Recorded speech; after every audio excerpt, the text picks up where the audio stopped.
Hello everyone and welcome to this evening's Q&A session for Lifetime Adoption.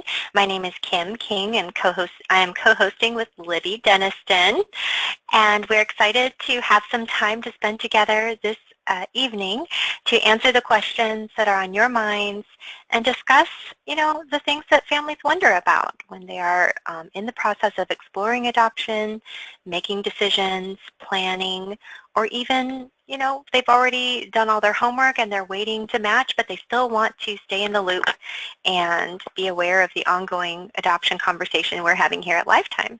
So welcome everyone and thank you for being with us.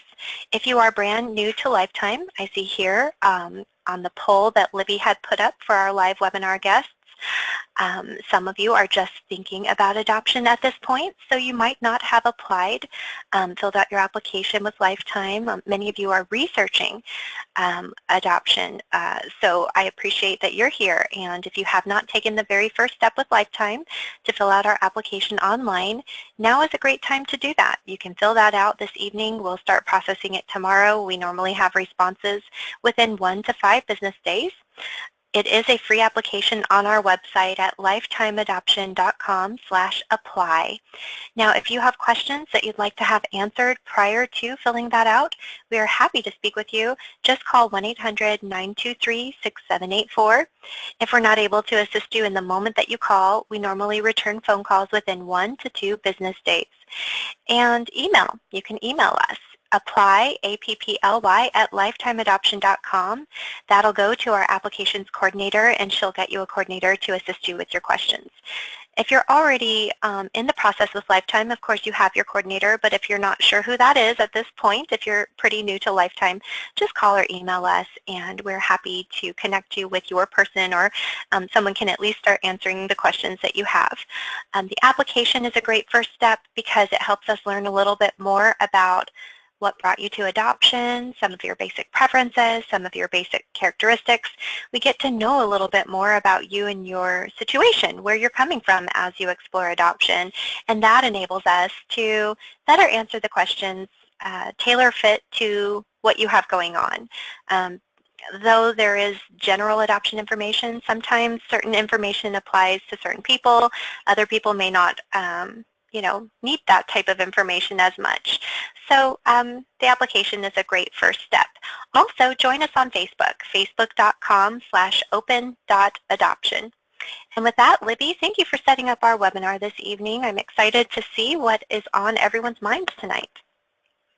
I agree. I feel like it's been a little while since we had just a general Q&A like this, but I know that actually a couple weeks ago we had a different type of adoption Q&A that was really interesting. And the reason I say interesting is because it was not only really informative and also encouraging, but it also featured questions that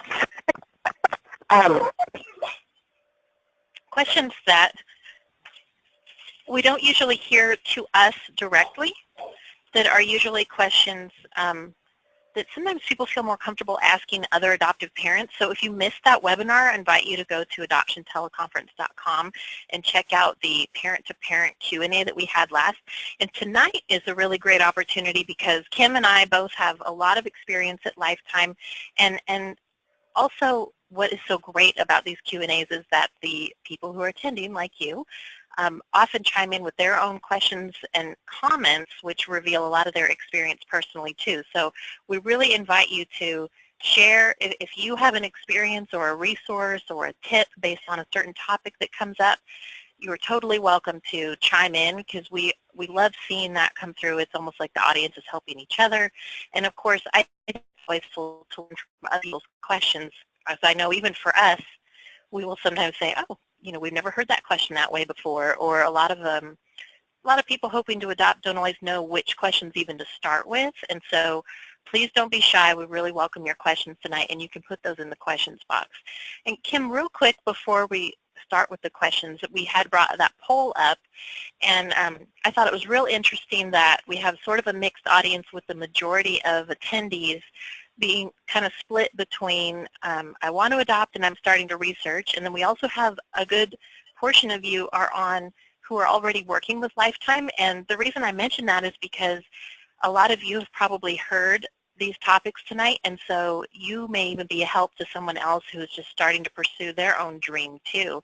And if you know that there was a topic you wish you'd learned about sooner, or a question that always helped you when you were starting your research, it's really great to have a mixed audience like this, because you're all adding to the wealth of information that we can cover. So welcome. And Kim, I saw right away we had one of the first questions just said, do you have tips for the home study process? And I thought I would start by narrowing that down just a little bit more with another question that we actually got earlier this week by email, which was, how can I avoid fraudulent adoption home studies? Yes. So the best way to make sure that your home study is not provided by a fraudulent home, I guess I should back up a little bit. What that person is talking about is, how do I make sure that the person I'm hiring for my home study is actually a valid person that can do a home study for me?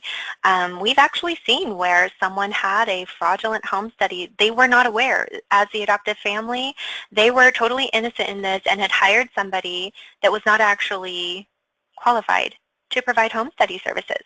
Just because someone is a social worker, etc., or a counselor or something, does not make them qualified to do home studies. So what you need to do is get a copy of their license and verify that. Make a phone call and verify their license number with the licensing board of your state. And that should ensure that you are hiring someone for your home study who is licensed to provide home studies. So I definitely think that's not something that happens very often, because we always provide referrals for our contracted families. So if you're at the beginning and you don't know whom to hire for your home study, just rest assured that when you begin your program here at Lifetime, we definitely provide home study provider referrals for you. That's something that we offer during the welcome call when you begin your program. After you've applied and you've been pre-approved and you've had your phone conference and have been offered an opening and now have decided to move forward and have actually started your program, you'll have a welcome call. And that's the time at which you should ask for a referral if you would like one for a home study provider. And we have home study providers we refer to all across the country that are tried and true. So we've never actually been stumped and not able to give a home study provider referral. Some things to look for or to ask about in a home study, to go back to our listener tonight, their question, I would definitely ask a home study, and this is all before you hire them, what's your timeline on, completing the home study? If we do everything we're supposed to do and we're getting everything back to you as soon as we can, and we're quick about it and on the ball and organized and we're not procrastinating, what's the timeline on your end?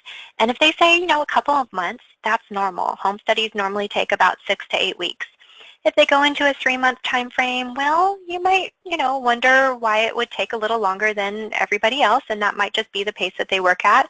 But if it's a lot longer than that, like 6 months or something, and there's no real logical reason, then I would really wonder if they really have the time or ability in their caseload to really give your home study the attention that you need it to have, so that you do not have an unnecessary delay. But if everyone that you're calling to potentially hire for your home study is saying the same thing, well, then you just have to go by that. They might have certain classes that you have to attend, and that is part of the timeline that they're looking at. And those classes might take 6 weeks plus the home study time frame. So, a typical home study takes about 6 to 8 weeks, but definitely ask about the timeline so that you're well aware of what to expect. And so that can factor into you making an informed decision about whom you're hiring. And then you also want to check and see if they have a backup plan. And what I mean by that is, if you're a social worker that's working with you on your home study, if she or he is out of commission for any reason, like gets an injury, has a sick relative in another state that they have to go help, or goes on a vacation, what happens to your home study progress? Does it keep moving forward, or do you wait until they return? If it's a smaller organization that only has 1 or 2 social workers, you might find that the answer to that is that you wait until they return. But it's really good to know about that in advance. So again, you can factor that in to making an informed decision about whom you're hiring for your home study.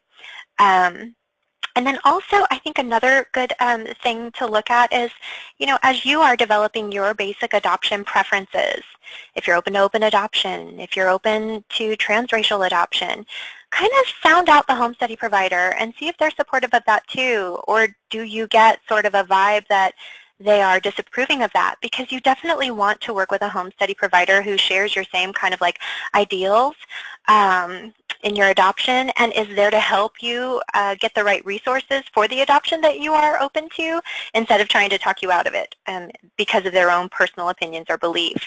Now, obviously, they might have concerns about certain types of adoption for certain families in certain places with certain circumstances, but they should be able to objectively share that with you, not try to convince you of something that you've already decided you want to do in your adoption, such as open adoption. Some social workers just have a staunch opinion against it. They feel like the birth mom should give birth and never look back. But in modern day adoption, we know that's not really a healthy thing for most women. So open adoption is the norm, and we can talk more about that if people have questions. But also, going on to another tip, and I just quickly jotted these down, what came to me off the top of my head, but the last one I thought of was, what's the expectation as to how you will communicate, how quickly you will communicate with that home study provider. Observe how quickly they respond to your answers or your questions. Ask them a few questions and see if it takes a week to get a return phone call or a response to your email, because that is a really good indicator of whether or not they really have the ability to respond to you in a timely manner when you're actually working on your home study together. Or say that the home study is completed and now you're traveling to another state to adopt a baby, but you need them to do something, such as update something. Maybe there's a last minute thing. You want to know that they're going to reply to you in a timely manner, that they are able to.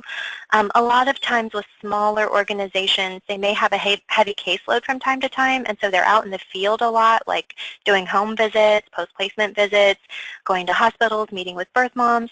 So they may not have the ability to respond to emails and phone calls during their business hours in a timely manner. So you want to just kind of get an idea of what that culture is like, what that standard of correspondence is like in any organization you're hiring for your home study or anything else, really.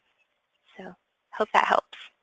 Yeah, you covered a lot of ground there. I think it might even be helpful too, because I see we ran another little poll here, and the majority of you attending tonight, if you didn't notice your screen, there's a poll up right now about if you have a home study completed, and there's only 3 options: yes, it's in progress, or no, I don't.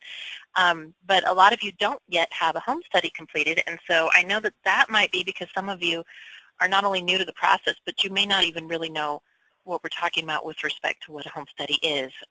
Or you may have heard of one when it comes to, say, being a foster parent. And the home study, when it comes to a home study through Lifetime that you'll need to adopt through Lifetime, it can be similar. I know that there are many questions we've been asked before about, I have a home study for being a foster parent. Can that translate over to a private interstate adoption? And that answer seems to vary county to county, sometimes state to state, and that you always need to ask the person who completed that initial home study and find out what else do I have to do to make this qualify. But if you're completely new to even the term home study, Kim, what in a nutshell would you define a home study as? It's funny, Libby, that you say in a nutshell to me, meaning keep it short. Okay. Well, you and I each have that problem, so it's okay. There's just so much we want to share. So home study. It's comprised of paperwork. As I told someone earlier today, do not underestimate the amount of paperwork that will be involved in your home study. They're going to ask you about every aspect of your life. Background checks, local, state, federal, child abuse clearance, background checks, and a home visit or two, maybe a few, where they look around the home, they interview you together and separately in your home to be able to write up their report, the description of what the child's life will be like. And the purpose of the home study is to make sure that you meet the basic requirements of your state in order to be approved for adoption. They want to make sure that any weapons or medications are properly secured according to those state requirements for adoption. If there's a body of water nearby, they want to know how a child will be protected from just wandering off and falling into it. If there are pets, they want to meet those pets, find out if they're people-friendly in general, or is there a concern that they would endanger a child. They'll want to see the vaccination reports. They'll also want to see your vaccination reports. And what I mean by that is a physical. They'll want to get a note from your doctor that you're in good health to physically care for a child. That doesn't mean you have to be in perfectly good health and have never had any type of illness. But can you change the diapers, get up in the middle of the chase around a toddler, like getting up in the middle of the night is the end of that previous sentence. So things like that. And really, it's more of a process. So for many families, it is a tedious yet enjoyable process because it is all about you. Yet there's so much paperwork and it's the red tape of adoption, So just take it one step at a time. Yeah, the best advice that I remember hearing was a webinar we did, actually, I want to say probably almost 2 summers ago. It's coming up on the second summer, but Sean and Charlene. Adoptive parents, yeah, most adoptive parents will talk about, they will validate. They will say, yeah, it seems like a lot. It can be overwhelming. It can be, if it's easy for you to procrastinate when you feel like something is too big to tackle in a sitting, it's something you really need to discipline yourself about so that you're not putting it off and delaying your progress or preventing yourself from being available to opportunities to adopt. Because if you don't have a home study done, you can't pursue a child that's already born. And there may even be some matches with a pregnant woman where you'd have to say no because there's just not enough time to finish your home study. And I've noticed the state sort of getting a little tighter on that topic, so that also is another reason to make sure you keep your home study updated. So there may be some of you on the call who have, maybe you've had a home study before and it's about to expire, or you completed one and it just recently lapsed and expired. Call and find out what you can do to keep it current, because then you don't have to start over when you're matched. And again, these are all topics too that when you're working with Lifetime, when you have your own coordinator at Lifetime, they also work hard to help you keep track of dates too, so that we know, okay, your home study was completed on March 17th, 2016. So coming up next February, you'll hear from your coordinator saying, where are you at with your home study?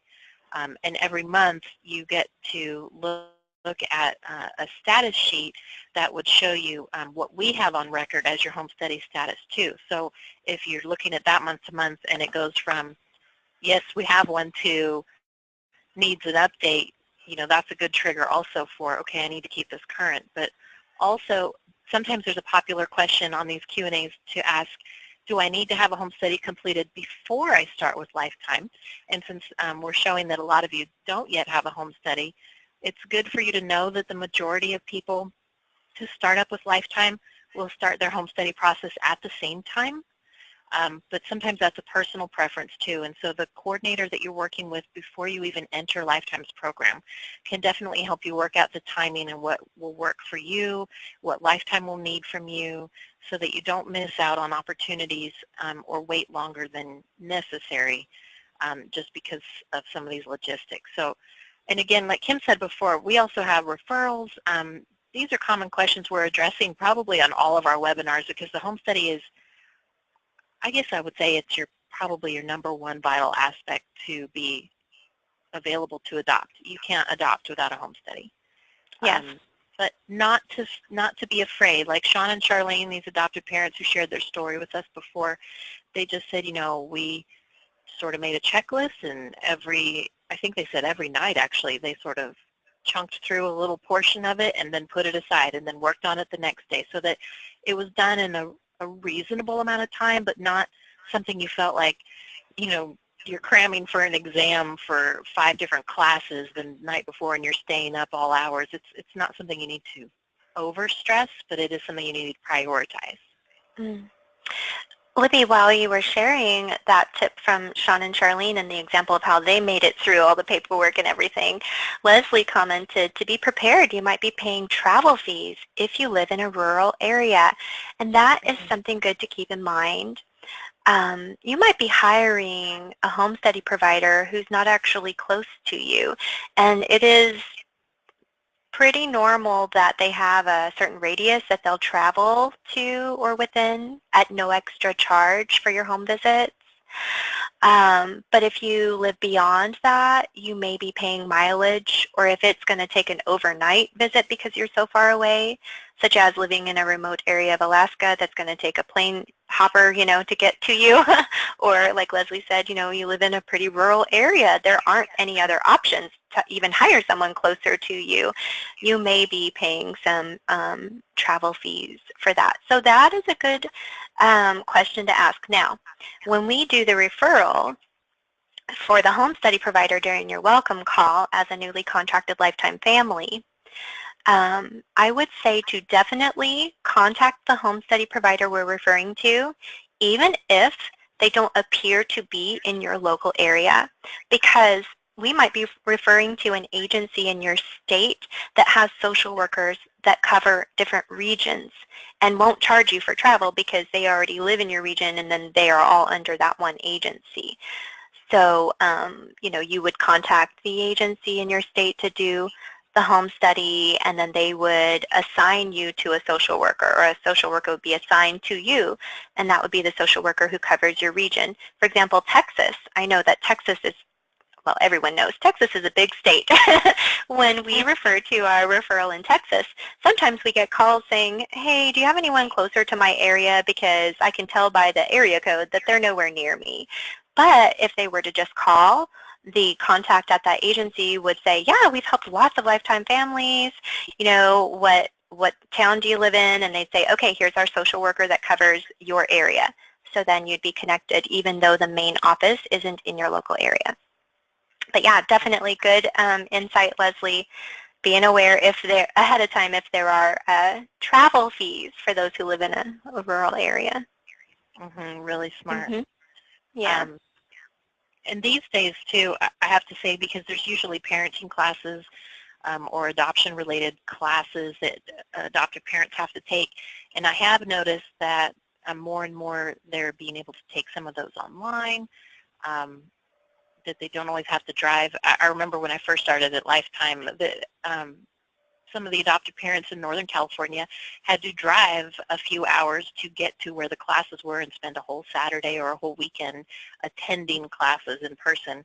And I think that that's varied a little, but it may also depend on where you live, what the home study provider near you does.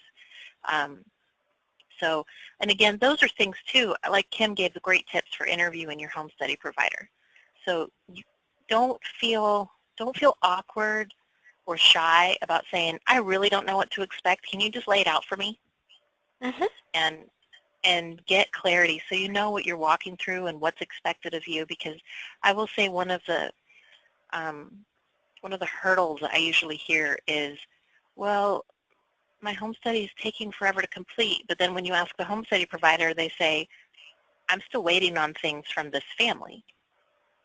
So sometimes it's as fast as you submit things too. And you want to ask ahead of time too, because, well, an example, I had an adoptive mom several years ago mention to me, my home study is a little frustrating because my home study process, I'm a little frustrated with it because I try to send things to my home study provider. Like, I'm really on the ball, I'm really eager, I want to get this done as quickly as possible. And she will email me back and say, don't send me anything until I ask for it. So, you want someone that's, generally on the same page with you as to how to correspond and how quickly you can get things done, and that you're able to kind of put the ball back in their court as soon as possible. And because there sometimes are delays with home studies, even with all the planning in the world and asking all the questions in the world, sometimes there are just delays, period. You don't want to delay starting your home study in the first place because there may be an unforeseeable, unpreventable delay down the road So just don't delay beginning your home study. Kind of like don't put off for tomorrow what you can do today.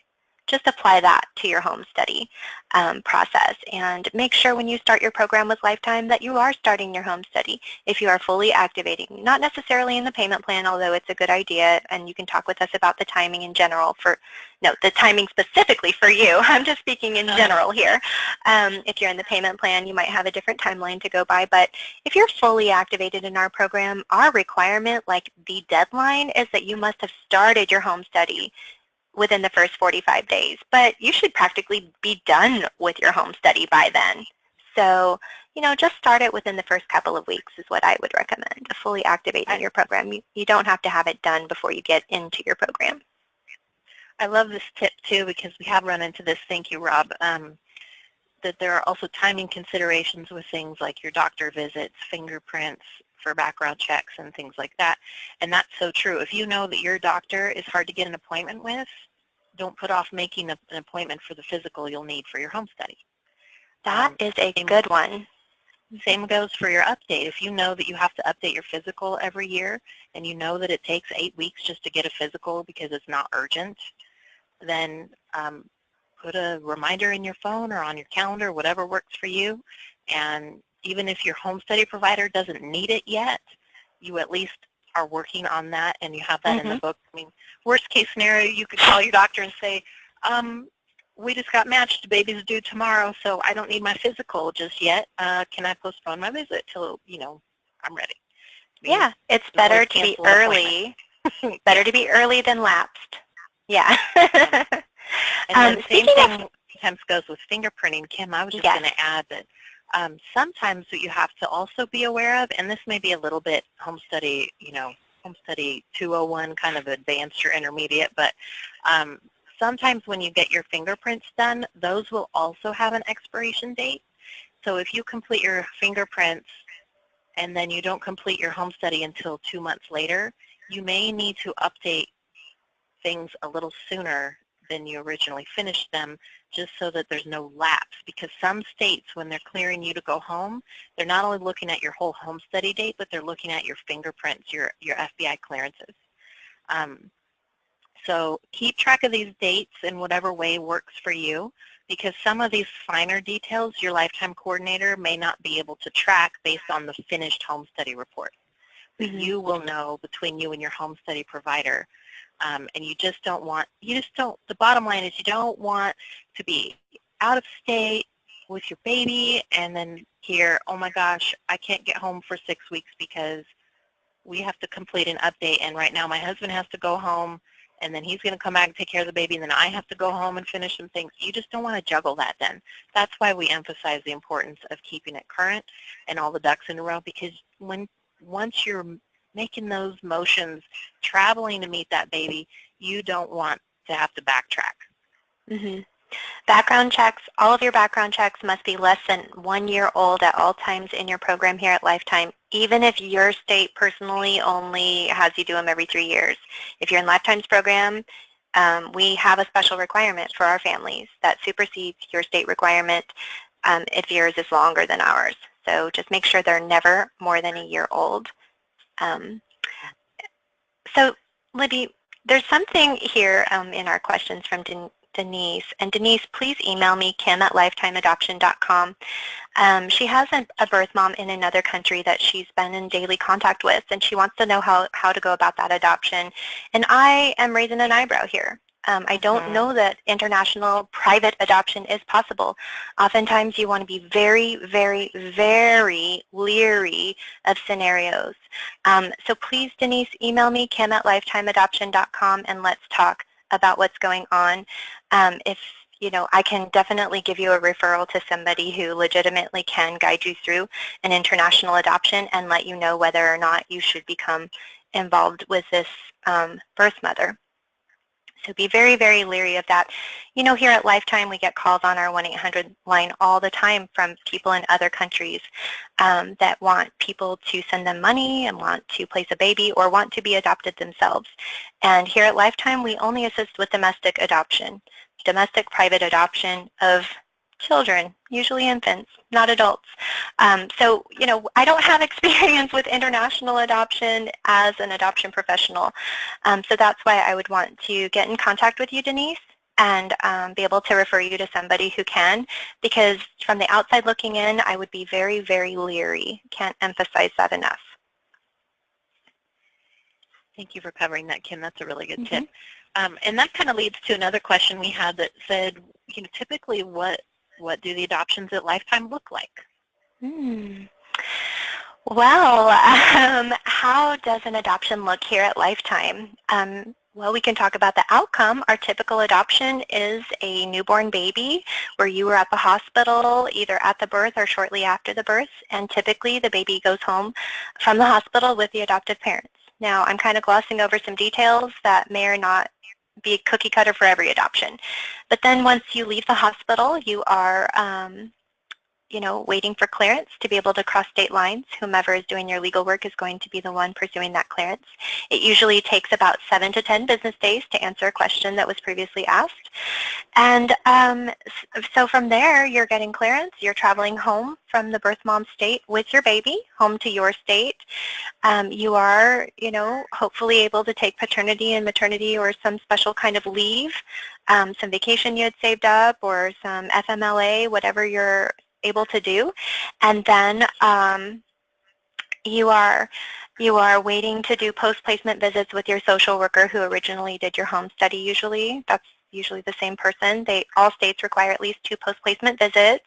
Once those have been completed, then you are waiting for your date for finalization. As far as how long a birth mom has to change her mind, that varies state to state. We don't know of any that are longer than 30 days to allow a birth mom to change her mind. But you'll know more about the details of the timing of the birth mom's, kind of grace period once the baby is born. How long does she have to decide, if she's parenting or still going through with adoption? You'll know that once you are matched with a birth mom, and we'll provide you with a referral for legal services, and then you'll be able to ask them some specific legal questions about your case in particular.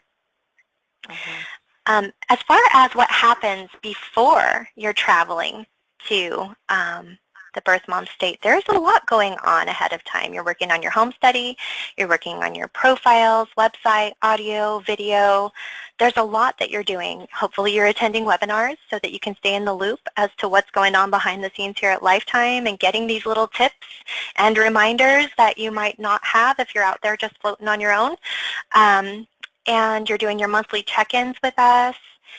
We're making sure that everything stays up to date. You're making sure everything stays up to date. And you're remaining available for that call that can come at any time that we have a birth mom who's interested in you and wants to talk with you, or a baby was just born and you need to get there right away. So, and then the bottom line is we walk you through every step of the process. So you're not going to be on your own with Lifetime. We are known for our step-by-step guidance, and these webinars are wonderful. This is a public webinar, but we also have exclusive webinars privately just for our contracted families. And if you're listening to this on recording, you weren't able to attend live, just know that we typically record our webinars, and even the ones that are exclusive to contracted families. If you're in the program and you're not able to attend our webinars because it falls during times when you have prior commitments, obligations, work. I know I'm at work, Libby's at work right now too, so we get it. We always record them and post them on the membership site for you to access later. So give us your feedback. I know, Libby, you really appreciate the feedback people give about the webinars. Well, it just helps us build topics that are relevant and helpful to all of you, because and that's what I've loved learning through the Q&As and also through the adoption stories, is now I've had several guests come on and share their adoption stories on our webinars that have shared what stuck out in previous webinars that helped them get to their baby that they're actually sharing the story about now. So that's why we love that. But Kim, I wanted to kind of combine a couple questions here while we were talking about what's typical adoption look like at Lifetime. There was also a poll we just ran just asking, when it comes to open adoption, what do you most wonder about? And a lot of you said what it's like to speak with a birth mother. traveling out of state to adopt, how to talk to my child about his or her adoption. So those are all really great topics that sometimes are best answered by other adoptive parents, which is why Lifetime has not only a list of referral families that are happy to email with you and talk with you if you are pre-approved, but also the adoption stories available on adoptionteleconference.com are very helpful, because we even did a webinar. I don't remember if it's online publicly, Kim, but we had an awesome webinar right before Christmas about traveling to adopt, and we I believe that one's from other adoptive parents. I believe it is on the membership site, exclusive only to Lifetime families at this point. Yeah. Great. Well, so these questions, number one, there's a question, what is Lifetime's primary role in adoption?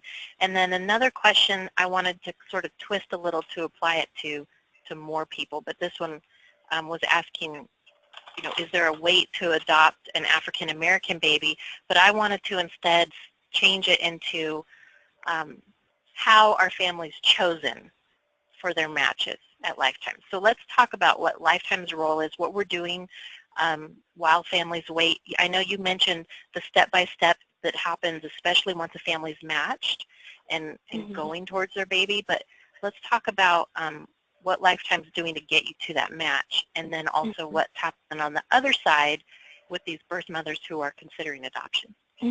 Yes, this is a really great question, Libby. I like that we have this opportunity to share more about the behind the scenes of what's happening day to day, 24/7, while you're waiting. You've done your home study, everything's up to date. You've done your profile, you've done your website, audio, video, you're doing your monthly check-ins, you're attending webinars or listening to them later. And beyond that, I mean, what else is going on?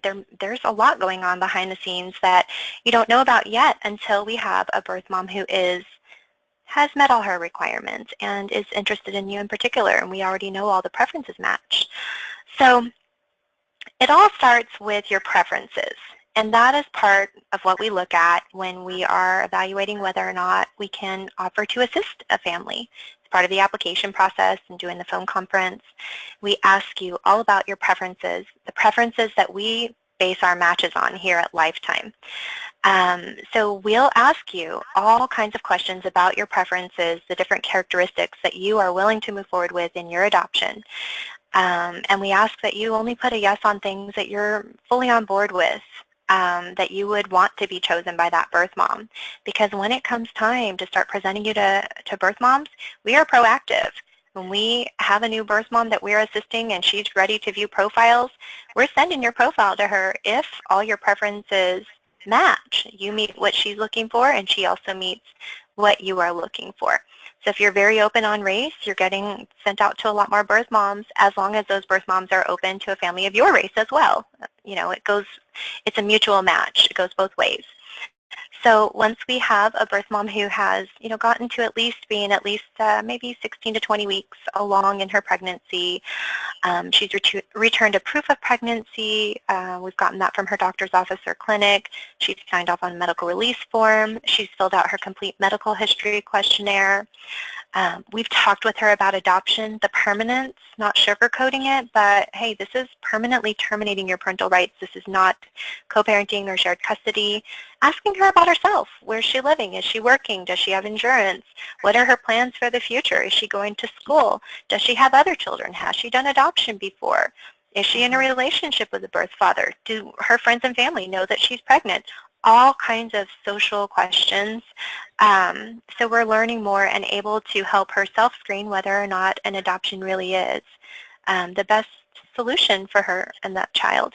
So she's able to, once she's met all the requirements and has gotten to that point where she has, you know, decided, I understand adoption and I want to move forward and secure a family for my child. At that point, she's able to tell us who she's most interested in. She's able to give us her top 3 families, and sometimes they don't have a top 3. They might only have 1. There might only be 1 family in our entire program that really does it for her, or that her family would be supportive of. If she's doing this, it has to be them, you know, this certain family. So at that point, whatever the case may be, we call you and we let you know everything that we've learned about her, so you know everything we know. And then we schedule a time for the two of you or all of you to be able to talk. And we coach you through it. We give you tips and pointers, do's and don'ts. If you're attending webinars, you're getting the tips and pointers and do's and don'ts plus more on a regular basis, because these are topics that come up a lot, especially in our interviews with adoptive parents too. Well, and to emphasize too that you're not only getting tips for how to talk to her, but you know everything we know about her. And so sometimes you can even piggyback questions off of that. One of the reasons I love that we're so one-on-one with birth mothers before they choose adoptive parents is because sometimes we also learn the little quirks about them or their personalities, or if they're very serious or if they're very lighthearted, or if it really chokes them up and they're having a very emotional time through this process, or if they actually have a lot of peace and they're just really excited. That way we can sort of prepare you. I know there's been several times that I've called an adoptive family and said, she's actually really sweet, but she's really shy. So she may need to speak up a little, and it's okay for you to say, what did you say? And I might even say, she never minds when I ask her what she said because I can't hear her. Or it could be that we call and say, she actually wants to talk with you, but she really responds better with text or Facebook messaging. And so then we might kind of set you up a little bit to communicate where she's comfortable. So sometimes you're just getting the benefit also of knowing those little nuances and those little details about her, because she is a unique individual just like you are. And we're doing it kind of the other way too. I have spoken with birth mothers where they've said, were they excited? I couldn't tell if they were excited to adopt my baby.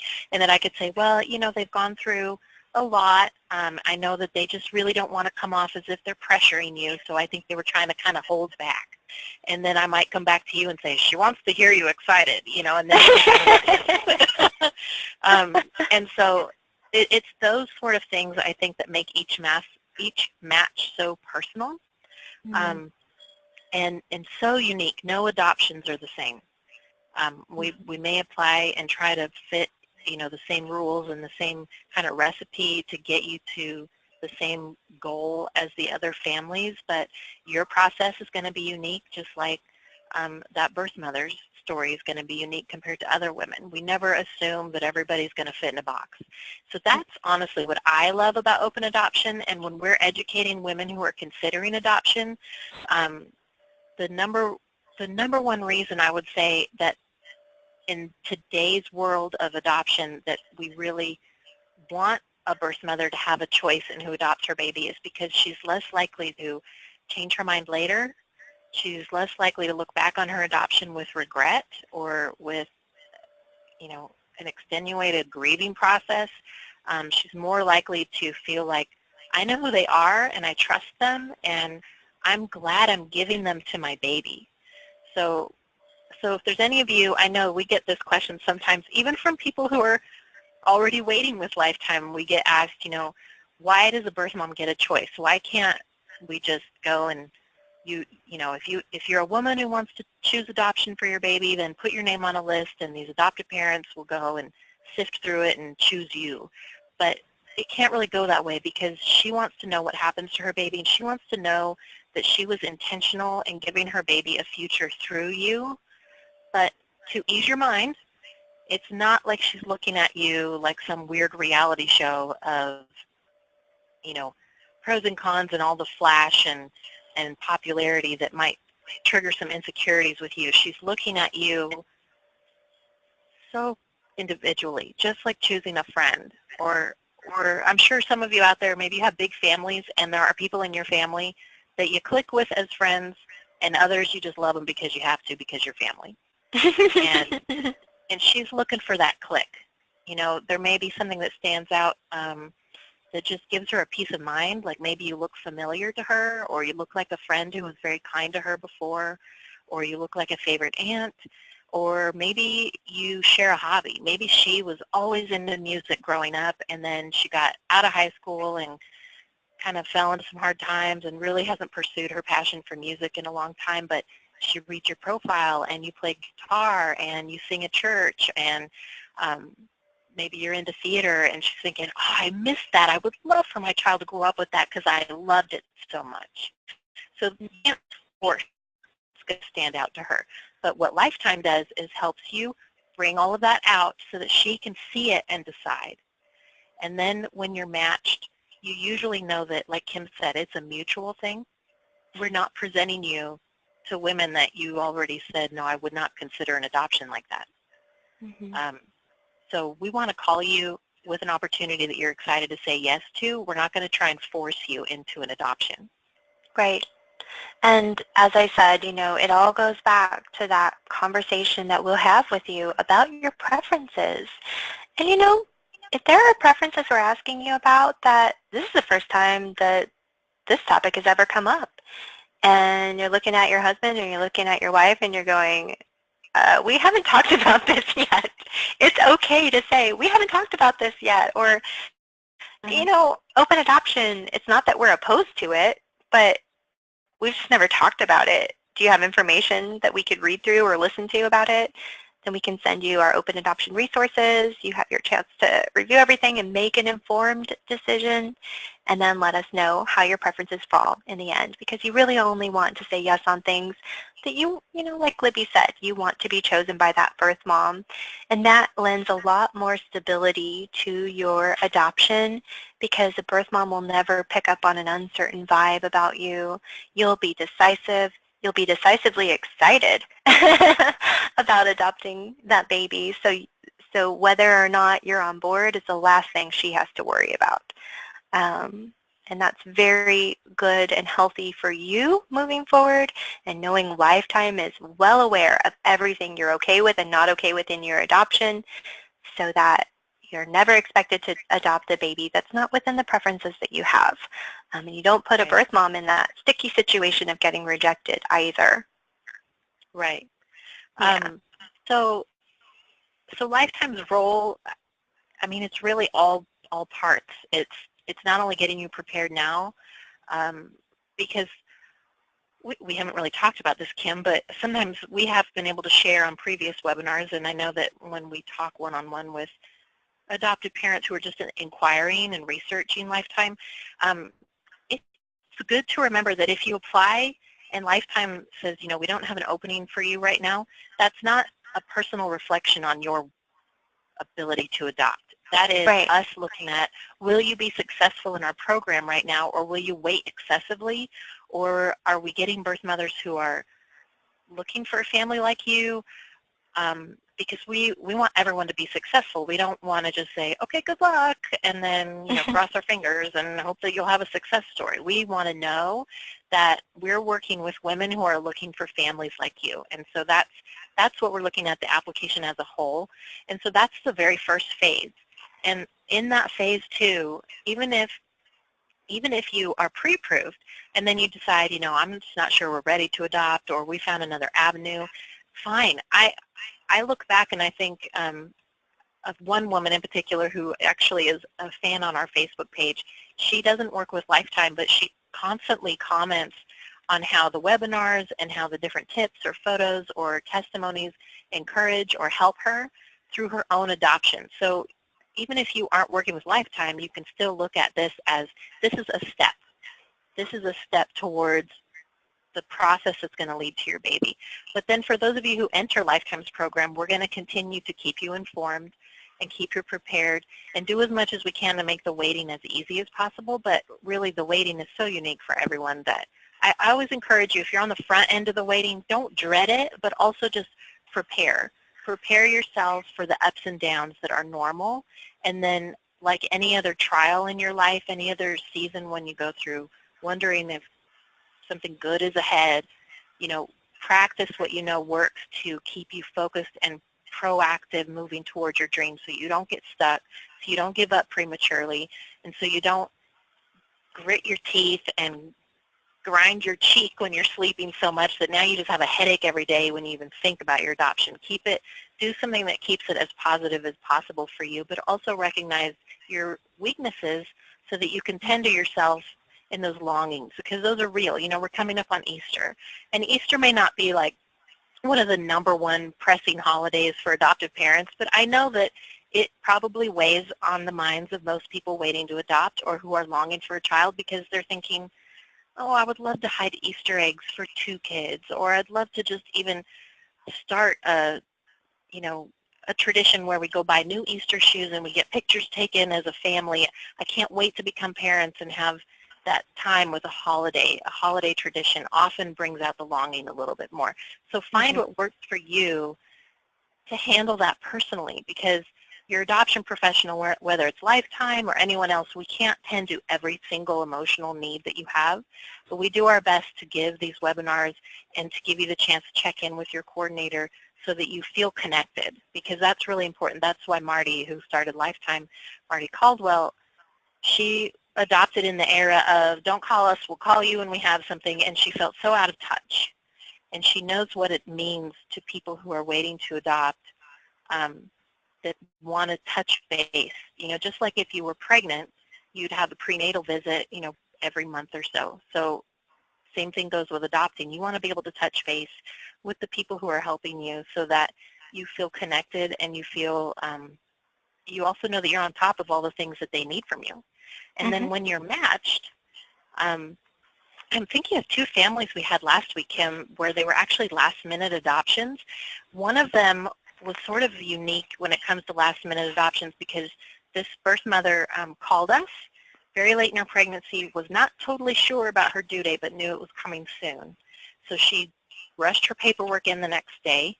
We called the adoptive family that she wanted to choose, and they'd actually only been waiting, I think, about 6 months, or maybe a little less. So, you know, they might have even been gearing up for, gosh, you know, we've heard it takes a long time to adopt. We're going to gear up for this. Sometimes there are families who are, what? It's already? You know, and that's the reality. And then they had to be prepared for, she could deliver any day. And so by the end of the week, she actually did deliver. So in a way, that was still sort of last minute, because they had to do a lot of things in a few days. And then we actually had another family who waited longer than we expected. They'd actually gone through a failed match before. And we got a call from a hospital with a woman who'd already given birth. And so they dropped everything, flew out, met this baby. So it really varies. Some families will be matched for a few months before the baby's even born, which gives you the chance to get to know your child's birth mom, even if she doesn't want to keep in touch later, to give you the opportunity now to learn about your child's story. So it really can vary. And that's what I love about the team that I have gotten to know and I work alongside at Lifetime, is all of us are in communication with each other too. So there's never one person that's responsible for the success of your adoption. And there's also people behind the scenes that you may never even speak to on the phone that are reaching out to women by creating, you know, blogs or informational websites, or educating the people who do help pregnant women, like doctors or pregnancy counselors or nurses or teachers. So there's a lot of activity going, because with Lifetime, because we can work nationwide, we can reach out to more women who may need adoption information or who are already considering adoption.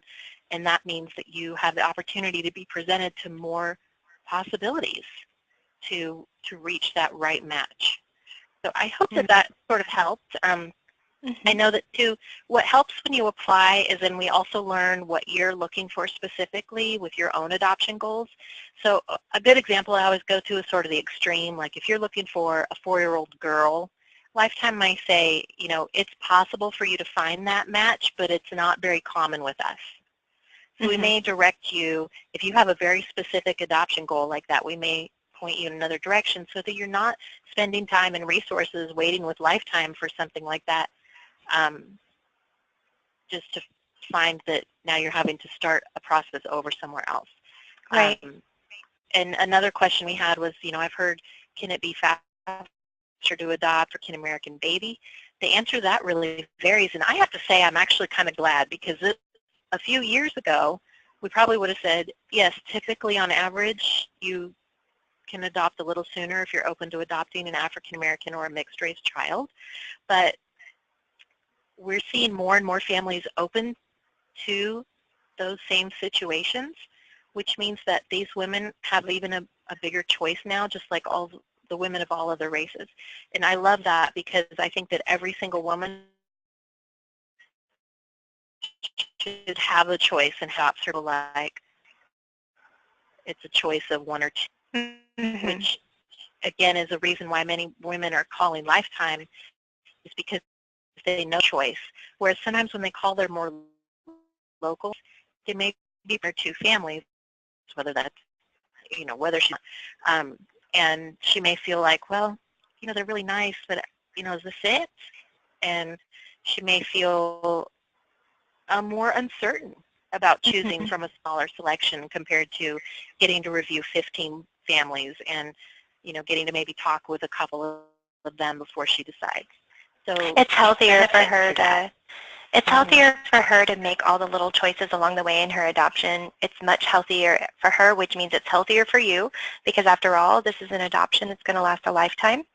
And it's really good to go back to the foundation and the roots of your adoption and know that this was all of her choosing. She was willing, and she wasn't steered in a certain direction or coached in a certain direction or told things have to be a certain way.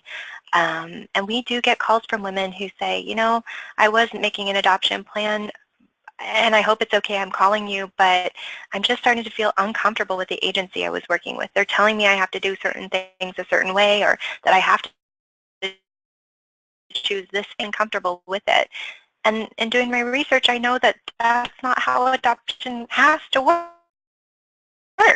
And so and every now and then we do get calls like that. So we know that there is pressure to this day, even though everyone should know a birth mom should never be pressured.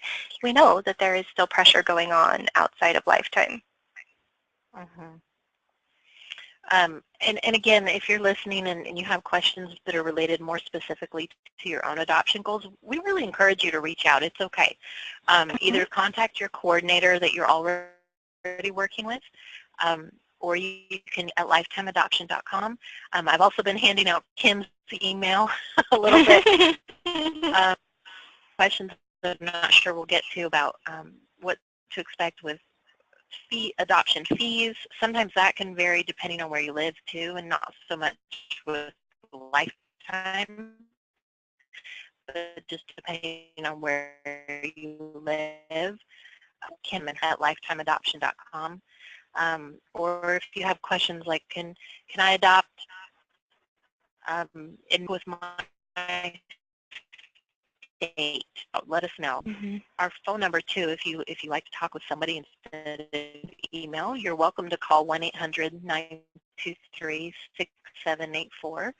And this is just the tip of the ice. And I think what's happening too is I always notice when we have a change of season, so it's sort of, we get a little peak of interest, people sort of come out of the winter coma. And so if you're new to this concept, maybe today's the first webinar you've ever attended at Lifetime, or maybe today's the first time you've ever even heard some of these terms, or maybe today you're thinking, I've been trying to adopt with someone else and I'm just not sure that it's going the direction I need it to.